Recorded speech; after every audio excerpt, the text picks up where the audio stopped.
ہم سے اللہ نہیں کہہ رہا بچے قربان کرو، ہم سے کہہ رہا ہے غلط جذبات قربان کرو. ہم سے اللہ کہہ رہا ہے اپنے جذبات کو دبا دو جو تمہیں اللہ اس کے رسول سے دور کرتے ہیں، ان پر چھری چلاؤ. جو اللہ اس کا محبوب کہتا ہے ان کو کرنے کے لیے بھی اپنے جذبات پہ چھری چلاؤ. سچ بولنے کے لیے چھری چلانی ہے تو چلاؤ اپنے جذبوں پر. اب اس کو پھیلا دو. ساری شریعت میں اللہ نے جو احل حلالا، جو اس نے کہا ہے یہ کرنا ہے، اس کے لیے اپنے جذبات قربان کر دو.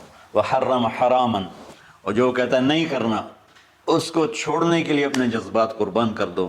تو یہ ہے قربانی کی اصل حقیقت. جانور دمبے ذبح کرنا تو اس کی ایک علامت ہے، اس کی ایک علامت ہے کہ ہم میرے نبی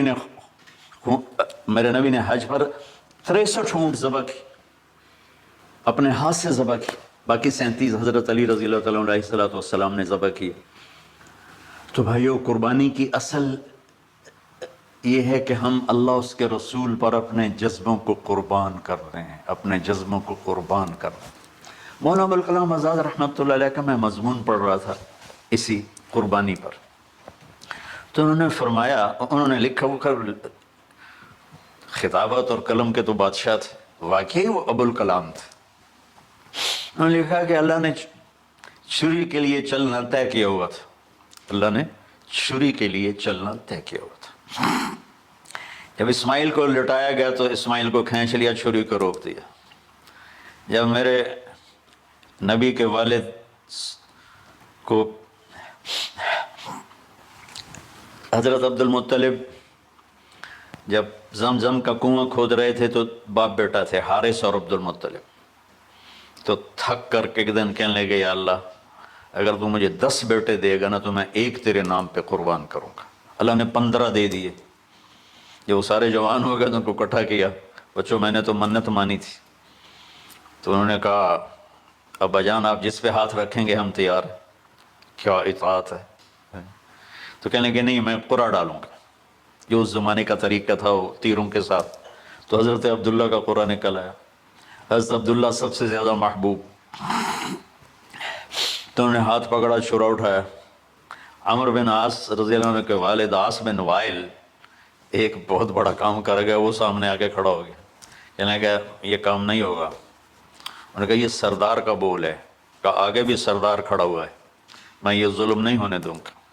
سارے مکے والے اس کے ساتھ ہو گئے، عبد المطلب اکیلی رہ گئی. انہوں نے کہا وہ جو ہے نا قطبہ کاہنہ نجران میں، وہ جو فیصلہ کرے گی یا عصفان میں وہ مانوں گا. کہا چلو. تو عصفان یا نجران گئے قریش مکہ کے سردار. تو اس کاہنہ عورت، جیسے آج اس زمانے کی جج ہوتی تھی، مرد بھی عورت بھی، اس نے کہا کہ تم لوگ قتل کا معاوضہ کیا لیتے ہو؟ کہ 10 اونٹ. کہ اچھا ایسا کرو، ایک تیر پہ لکھو عبداللہ اور ایک پہ لکھو 10 اونٹ اور قرعہ ڈالو. اگر اونٹوں کا قرعہ نکل آئے تو جتنے اونٹ لکھے ہیں وہ ذبح کر کے عبداللہ کو چھوڑ دو، اور اگر عبداللہ کا نام نکلے تو ہر دفعہ 10 اونٹ بڑھا دو. تو وہ سارے بڑے خوش ہو گئے. تو عبد المطلب نے احتیاطاً 100 اونٹ پہلے کھڑے کر لیے صفا کے ساتھ، اور حرم شریف میں اکٹھے ہو گئے. اور وہ جو تیروں سے کرتے تھے تو الانصاب غالباً اس کو کہتے ہیں، ایسا ہی ہے نا. ہاں. تو وہ 10 اونٹ عبداللہ، اس نے جو قرعہ اندازے میں علماء نے جو پھینکا تو نکلا عبداللہ. تو وہ 10 اونٹ اس نے پہلے الگ کھڑے کیے تھے تو 20 کر دیے.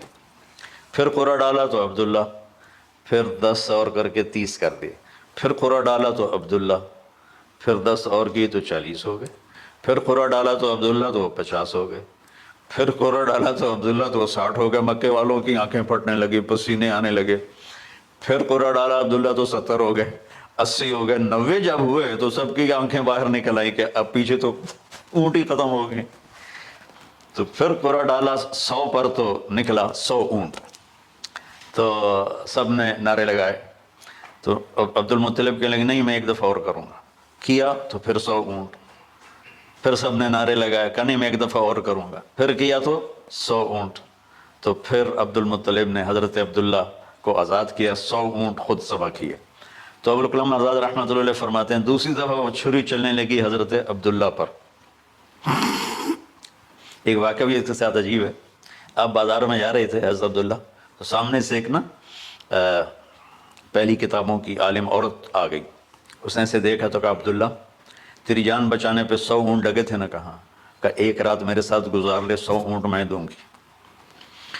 تو اس نے نور نبوت دیکھا یہاں. تو آپ نے کہا نہیں میں عزت دار ہوں، میں یہ کام تو نہیں کر سکتا.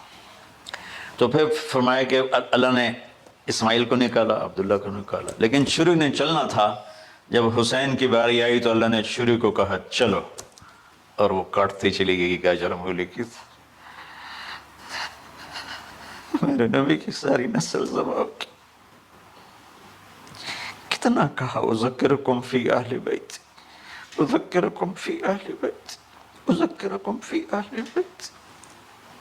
صرف 60 سال بعد امت نے 82 سمیت 72 انسان ذبح کر دی،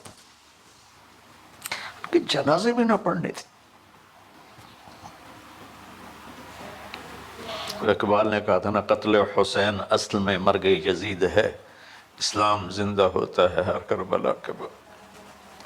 اللہ سے محبت کرو، اللہ کے نبی سے محبت کرو، اللہ کے نبی کے گھرانے سے محبت کرو، اللہ کے نبی کے صحابہ سے محبت کرو، اللہ کے نیک بندوں سے محبت کرو. عید قربان کا فلسفہ ہے اللہ اس کے رسول کی اطاعت پہ قربان ہو جانا. عید قربان کا فلسفہ ہے اللہ اس کے رسول کی اطاعت میں اپنے جذبات پہ چھری چلا دینا.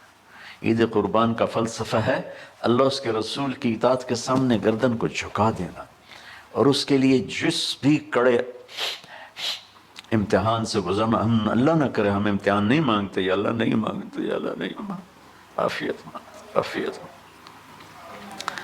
تو میرے بھائی بہنوں،